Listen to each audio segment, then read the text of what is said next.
Friends, welcome back to my channel. আশা করি সবাই ভালো আছো, আমিও ভালোই আছি।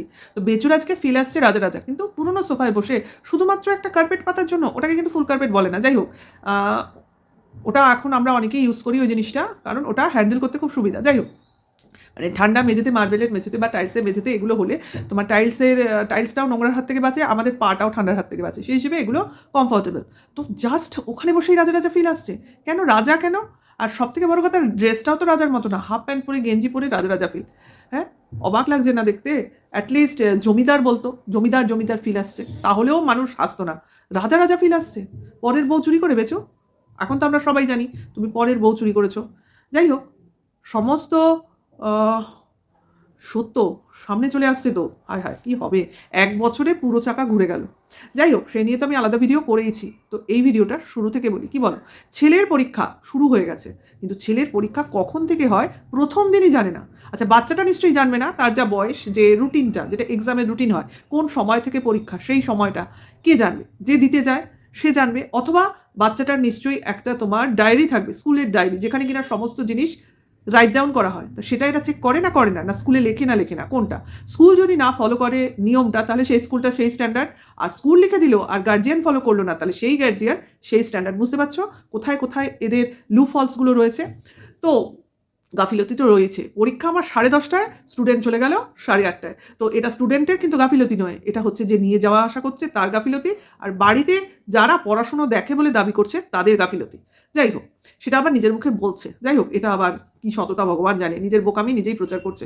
তো করছে করছে নিজে বোঝাতে চাইছে যে আমরা এতটাই সৎ, সবটা বলি, সব কিন্তু বলি না, যেটুকু বলা দরকার সেটুকু বলি।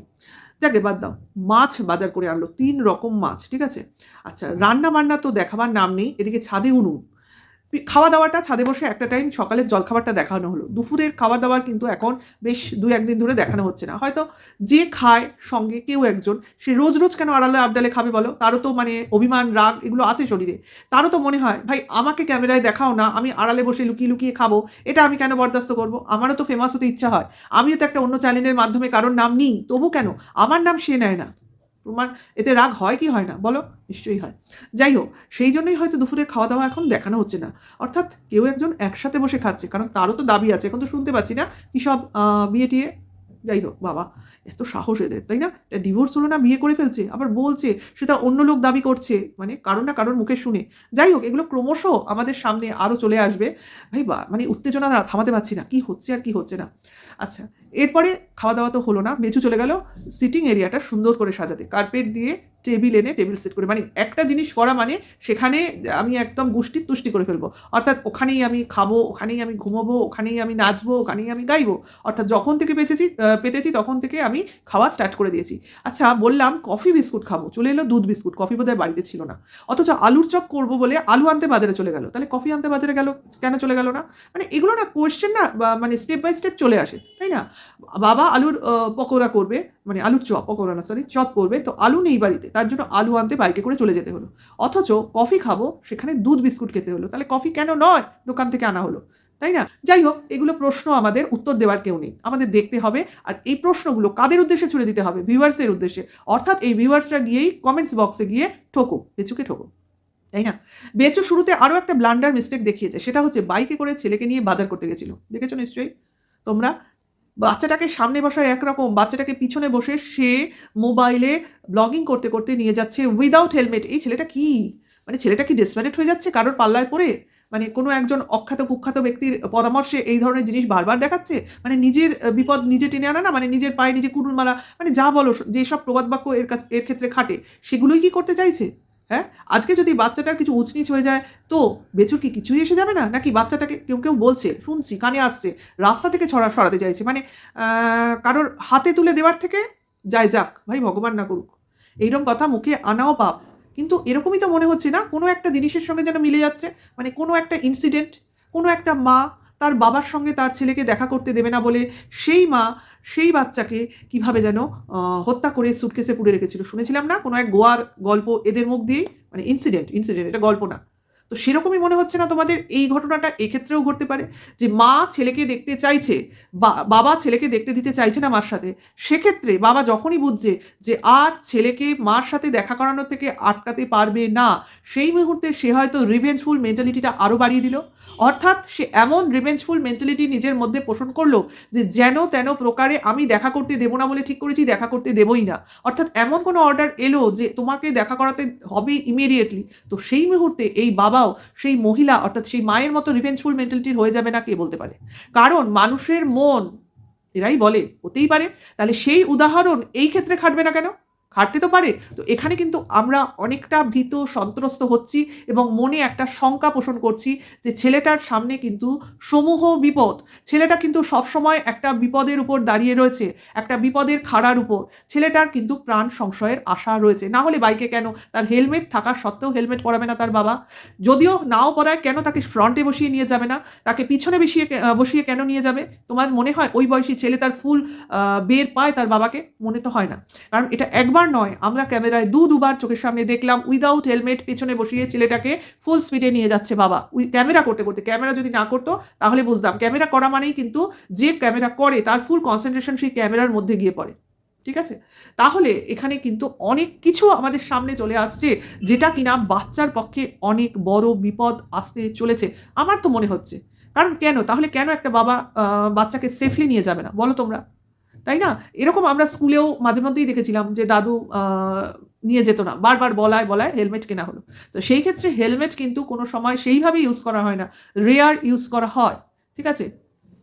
বাবাও হেলমেট পরেনি, সেটাও কথা। কিন্তু কথাটা এই কারণেই পরেনি, ছেলেকে যেহেতু পরায়নি সেহেতু নিজে পরেনি। মানে যদি কোনো বিপদ হয় তাহলে সে তার এই অজুহাতটা দিতে পারবে যে আমরা ভুলে গেছিলাম। মানে আমিও পড়িনি তো তাই আমার মনে ছিল না। এরকম কোনো অজুহাত দেবে। কিন্তু একটা বিপদ হলে কে বলতে পারে যে বাবা বেঁচে গেল, বাচ্চাটার কিছু হলো? হতেও তো পারে, কারণ আমরা তো বিপদের কথা ভেবেই নিজেদের সাবধানতা অবলম্বন করব। এই ব্যাপারটা কেন কেউ নোটিশ করছে না? এটা কিন্তু বিশাল একটা বড় বিপদ ভবিষ্যতে ডেকে আনতে পারে। এটা সত্যিকারের বলছি, এটা কিন্তু বড় বিপদ ডেকে আনতে পারে। কেন জানি মনে হচ্ছে, বারবার ব্লগিংয়ে একই জিনিস দেখানো হচ্ছে তো। তো এটা কিন্তু মোটেও বাচ্চাটার জন্য সেফ নয়। বাচ্চাটার কিন্তু এখন সেফ পিরিয়ড চলছে না। কারণ বেচু যে মেন্টালিটি পোষণ করেন, একটা মার সাথে বাচ্চাকে দেখতে না দেওয়ার জন্য যা স্টেপ নিচ্ছে তা কিন্তু প্রচণ্ড একটা সন্দেহের বশবর্তী করছে আমাদের। হ্যাঁ? সেই যবে থেকে মাল রিকভারি শুরু হয়েছে তবে থেকে বেচুর এই মানে চরিত্রটা আমাদের সামনে তুলে আসছে। সবাই বলছে ওই মাল রিকভারির দিন টিনা কেন বলেনি তার ছেলেকে দেখবে। পুলিশ যখন বলেছিল সব কথা কিরকম মানে ২ নম্বরি করে সাজানো হয়, আমাদের কাছেও ওই রেকর্ডিংগুলো আছে। এমন নয় যে আমাদের কাছে নেই, কেউ বলবে আর আমরা বিশ্বাস করে নেব। পুলিশ বলেছিল বাচ্চাটা কোথায়? ছেলেটা কোথায়? তখন টিনার মাই বলেছিল বাচ্চাটা এখানে নেই, বাচ্চাটা কোনো প্রতিবেশীর বাড়িতে আছে। বাচ্চাটা বাড়িতেই ছিল না, মা কি করে ছেলেকে দেখবে? হ্যাঁ, মা হয়তো বলেছিল বাড়িতে নিয়ে আসা যাক। তখন বাবাই হুমকি-ধমকি দিয়েছিল। ছেলের কথা বললে বিপদ আছে, ছেলে আমার। বাবা এইভাবে বলেছিল, ছেলে আমার, ছেলের কথা বললে বিপদ আছে। এবং টিনার সেই উক্তি, তার উত্তর এখনো আমাদের মনে আছে। দেখা যাবে ছেলে কার। কি করে বাবা বলতে পারে ছেলে একা আমার? এই একটা প্রশ্ন বা একটা উত্তর থেকেই তো সমস্ত ডাউট ক্লিয়ার হয়ে যায়। যারা বলছে না, তারা শুধুমাত্র ভিউয়ার্সদের চোখে পর্দা, চশমা পরাতে চেষ্টা করছে। কিন্তু ভিউয়ার্সরা কিন্তু এখন জ্বলজ্বল করে সমস্ত সত্যিটা দেখতে পাচ্ছে, বেচুর আসল চরিত্রটা দেখতে পাচ্ছে। সবাই বলছে ওই মাল রিকভারির দিন টিনার বাবা বেচুকে মারতে গেছিল। আচ্ছা, কলসিটা তুলেছিল, কখন মেরেছিল, কিভাবে মেরেছিল, কিভাবে দেখা গেছিল বলো তো? এত ইজি পুলিশের সামনে কারোর গায়ে হাত দেওয়া? আর যদি হাত দেয় তাহলে টিনার বাবা কি বেঁচে থাকতো? সে ততদিনে তাকে পুলিশ ধরতো না? এটা হয়? কোনোদিন হয়? কখনো হবে না। তেড়ে যাবে না? তার একসময় জামাই ছিল, সে একটা এরকম ঘটনা ঘটেছে, তার মেয়ের নামে যা তা বলছে। একজন বাবা তো সে পুলিশে চাকরি করা ছাড়াও তো একটা মেয়ের বাবা। তার মেয়ের লাইফটা নষ্ট হয়ে যাচ্ছে, সে তো এমনিও তারা কোনো অভিব্যক্তি সাধারণত দেয় না। কিন্তু সেই সময় যেভাবে বেচু প্রভোগ করছিল মাল রিকভারির দিন, জিনিসপত্র নিয়ে যাচ্ছে, ভেঙে চুরে নিয়ে যাচ্ছে। আর ভেঙে চুরে নিয়ে যাচ্ছে মানে ওদের জিনিস ওরা নিয়ে যাচ্ছে। ওদের হাত থেকে কলসি পড়ে গেছে, ওপর থেকে টানতে সেটা ভাঙাচোরা হলো। ওদের জিনিস ভাঙলো না চুরলো তাতে তোর কি? তুই ওখানে দাঁড়িয়ে ক্যামেরা করে ইনস্ট্রাকশন দিচ্ছিস। আর তখন সেই মেয়ের বাবা তোকে পুজো করবে? মনে হয় তোকে পুজো করবে? আর তোর দিকে তেড়ে গেছে। মেরেছে কে বলেছে রে? উল্টোপাল্টা কথা। পুলিশকে সব লোককে থামিয়েছি, না হলে তো ওদের দেখেই নিত। যত গালগল্প কথা বললেই হলো। মানে চোরের মায়ের যত বড় গলা, তাই না? তার জন্য তো আজকে সকল সত্য সামনে চলে আসছে। যাই হোক, এই ব্যাপারটা কিন্তু খুবই দেখার জিনিস। এই বাচ্চাটাকে যেভাবে নিয়ে এরা বাইকে যাতায়াত করে, এটা কিন্তু মানে প্রশাসনের সামনে আসা দরকার। আর যে কথাটা বলার আছে সেটা হচ্ছে তোমার রাতের খাওয়া দাওয়া। আচ্ছা, রাতের খাওয়া দাওয়াও কিন্তু দেখায় না, এটা কিন্তু খেয়াল করে দেখবে। ওই জিনিস এনে টেবিলের উপর রাখা হলো, এখন একটা ওই টি টেবিল এনে রাখা হয়েছে, এখন রোজই ওইখানেই খাওয়া দাওয়া চলবে আর কি। মানে নতুন যে কোনো জিনিস এক্সপ্লোর করাটা হচ্ছে ব্যাপার। আচ্ছা, লাস্ট কথায় চলে আসি, মন কি বাত, যেখানে বেচু বলছে নতুন নতুন জায়গায় খেতে খুব ভালো লাগে। মানে পুরোনো জায়গায় যদি কোনো নতুন জিনিস আসে তাহলে খুব মনটা ভালো ভালো লাগে। আরে ভাই, আমরা সব পুরোনো জিনিস কি নতুন জিনিসের সঙ্গে এক্সচেঞ্জ করতে পারি? সবসময় কি সম্ভব? হ্যাঁ, আমরা যেটা করি, নতুন চাদরপাতি, নতুন কার্পেট যেটা করলো, নতুন ওয়ার, নতুন হ্যাঁ টেবিল, আসবাবপত্র আসতেই পারে। কিন্তু সেটা সবসময় একেবারে বিশাল খুশির ব্যাপার হয়ে যাচ্ছে, সেটা তো বড় ব্যাপার। কিন্তু এমনভাবে বলছে যেন সবসময় পুরোনো জিনিস পাল্টে নতুন জিনিস আসলে মনটা খুশি খুশি লাগে। যেমন পুরোনো বউয়ের বদলে নতুন বউ, সেটা ফার্স্ট হ্যান্ড হোক আর সেকেন্ড হ্যান্ড হোক, তাতে ভারী যায় আসে। বউ তো এলো, মানে স্বীকার না করি, করি সে মানে বউ বলি না না বলি, গার্লফ্রেন্ডও বটে, এরকম ব্যাপার। তো সেরকম ব্যাপার। আর মার ব্যাপারে যেটা বললো, মা নাকি খুব রেগে গেছে বাবার ওই চপ করার ব্যাপারটায়। তো ওর মা তো বরাবরই রেগে যায়, এটা আমরা জানি। রান্নাঘরে যদি ওর মা থাকে, মানে মা যদি কোনো কিছু রান্না করে, তো সেখানে মা নিজের শ্রেয়টা পুরো নেয়, মানে নিজেই রান্না করছি, নিজে পুরোটা করছি, তাতে কোনো অসুবিধা নেই। কিন্তু কাউকে হেল্প করতে ওর মা কিন্তু কখনো চায় না, এটা কিন্তু খেয়াল করে দেখবে। ওর মা কিন্তু কেউ কোনো রান্না করলে, এমনকি বেচুও যদি কোনো কিছু করে, ওর মা কিন্তু হেল্প করে না, রান্নাঘর থেকে টোটালি বেরিয়ে যায়। মানে ওর মার এটাই ক্যারেক্টার, যেটা করবো নিজে করব, আর আমি যেটা করব সেটাই ঠিক। এবার কেউ কিছু করে রান্না করে খেতে দিল সেটা ভালো কথা, কিন্তু নিজে সেখানে কোনো ইনভলভমেন্ট রাখবো না, এটা ওর মার ক্যারেক্টারিস্টিক্স। হ্যাঁ, কেউ তোমার ও মা রান্না করছে, সেখানে বেটে দিল, কেটে দিল, মেখে দিল, তো সেটা চলবে, ঠিক আছে? মেইন কুক ওর মা থাকবে, কিন্তু যেখানে মেইন কুক অন্য কেউ, সেখানে ওর মা কিন্তু কোনো হেল্পিং হ্যান্ড হবে না। এটা ওর মার ক্যারেক্টারিস্টিক, সেখানে ওর মার রেগে যাওয়াটা স্বাভাবিক। যেটা বেচু বলতে চাইলো, সারাদিনের খাটাখাটনির পর ওর মার এই খাটনিটা করতে হয়েছে বলে রাগ হয়েছে। আসলে তা নয়, ওর মা কিন্তু এরকম প্রায়ই সন্ধ্যেবেলা সে কেক বানানো ধরো, চপ বানানো ধরো, সমস্ত কিছু কিন্তু নিজে, মানে চপ না, লুচি বলো, তড়কা বলো, এগুলো যে করেছে সব দিনের খাটাখাটনির পরই তো করেছে। তাতে কিন্তু ওর মার কোনো অসুবিধা হয়নি। কিন্তু এই যে মনে করো রাত্রিবেলায় যে চিকেন রোস্ট হলো, সেটা কিন্তু ওর মা ছিলই না, বসে বসে দেখেছে, কিন্তু কোনো কাজ করেনি। যদি করে তো নিজে করবে, নয়তো কারোর কাজ করে দেবে না, এটা ওর মার স্বভাব। কাজে ওটা রাগ নয়, সেখানে ওর বাবা হয়তো কিছু হেল্প করতে বলেছে বলে ওর মা একটু বড় বড় চোখ করে কি দুটো কথা বলেছে, যেটা ক্যামেরাবন্দি হয়েছে, যেটা আমরা শুনেছি বা ভিউয়ার্সরা শুনেছে। তার জন্য বেচু সেখানে প্রলেপ দিতে এসছে যে মা রাগ করেছে এত খাটাখাটনি করেছে বলে। তাহলে বুঝতে পারলে যে ব্যাপারটা কি, মানে বেচু সবকিছু ধামাচাপা দিতে চায়, নিজের হোক পরের হোক যারই হোক। কিন্তু এদের যে ভেতরে সবাই সবাইকে বলে এই আমায় দেখ, ওই আমায় দেখ, বাবাও তাই, এই আমি এটা ভালো পারি, ওর মা ভাবে আমি এটা ভালো পারি, বেচু ভাবে আমি এটা ভালো পারি। কিন্তু বেচু অনেকটা সবার সঙ্গে কোঅপারেট করে চলে, কেন? এদেরকে ওর ব্লগিংয়ে লাগে, এটা হলো আসল ম্যাটার। তোমরা ঝগড়া করো, ঝাঁটি করো, মারামারি করো, যাই করো ভাই, আমার ব্লগিংয়ে কাজ করো, এটা হলো মূল কথা বেচুর। কারণ ব্লগিংয়ে কাজ না করলে কাউকে বেচু তোয়াক্কাও করে না, এমনকি নিজের ছেলেটাকেও খাটিয়ে চায়। তো ছেলেটার ব্যাপারে অবশ্যই যারা যারা মানে কনসাস আছো, তারা অবশ্যই এই ব্যাপারে ফোকাস করো, এবং এটা কিন্তু অবশ্যই দেখার বিষয় হয়ে দাঁড়াচ্ছে দিনের পর দিন। হ্যাঁ, কারণ বিপদের আভাস কিন্তু পাওয়া যাচ্ছে। কারণ মা যদি বাবাকে দেখা না করানোর জন্য ছেলের সাথে ওরম করতে পারে, তো বাবা কেন নয়? প্রশ্ন করতেই পারি।